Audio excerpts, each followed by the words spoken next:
হবিগঞ্জ সদরে ফুটবল খেলাকে কেন্দ্র করে আর্জেন্টিনা ও ব্রাজিল সমর্থকদের মধ্যে সংঘর্ষের ঘটনা ঘটেছে। এতে নারী পুরুষ সহ উভয় পক্ষের অন্তত অর্ধশতাধিক মানুষ আহত হয়েছেন। বুধবার দুপুরে উপজেলার লোকরা ইউনিয়নের কাশীপুর গ্রামে এ সংঘর্ষের ঘটনা ঘটে।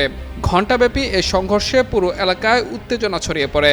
স্থানীয়রা জানায়, মঙ্গলবার বিকেলে কাশীপুর গ্রামে আর্জেন্টিনা ও ব্রাজিল সমর্থকদের অংশগ্রহণে একটি প্রীতি ফুটবল ম্যাচ অনুষ্ঠিত হয়। খেলায় ব্রাজিল সমর্থকদের দল 2-0 গোলে পরাজিত হয়। খেলা শেষে মাইকে একটি ঘোষণা দেয়াকে কেন্দ্র করে দুই পক্ষের সমর্থকদের মধ্যে বাকবিতণ্ডা শুরু হয়। পরে স্থানীয়দের হস্তক্ষেপে পরিস্থিতি সাময়িকভাবে শান্ত হয়। ওই ঘটনার জেরে বুধবার দুপুরে দুই পক্ষের লোকজন আবার তর্কে জড়ায়।